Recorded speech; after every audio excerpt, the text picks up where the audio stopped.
Very true. When we come for Mass, alongside the preparation, you find that uh, the youths want to sit at the back or somewhere at a corner, and then the millennials sometimes are just somewhere, and then we have the older people want to go closer to the altar.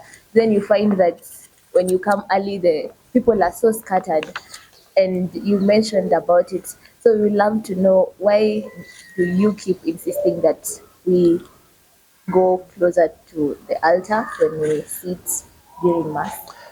First, if you look at the Last Supper, the disciples were not scattered.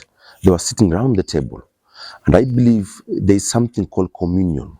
Communion means you're together, sitting together, participating in that Eucharistic celebration. So when you're scattered, it does not bring that sense of communion, bond, or unity. Because now, if you're scattered, then Father says, let us offer each other a sign of peace. You're in that corner. You're in that corner. How are you going to offer that peace? So are you going to be moving around, causing distraction so me, I usually insist, can we sit closer? Because if you go to the cinema, everyone rushes to sit in front. If you go to the stadiums, everyone wants to sit in front. Then how comes when it comes for Mass, you want to scatter, you want to be away from? I tell people, come closer. Sit in the nearest benches near the altar. Those are VIP. And I don't know why people fear. And you see, when you scattered or you sit behind, you prevent others who come late also to start sitting behind. So again, it looks awkward. A big chapel where people are scattered.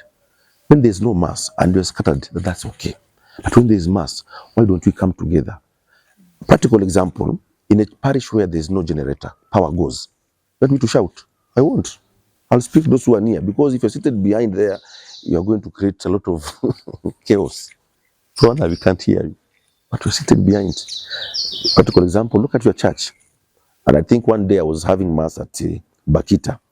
And every time I saw people sitting behind, I could switch off the microphone so that those who are in front can benefit. So that those ones who are behind tomorrow, they'll come forward. Father, you're funny.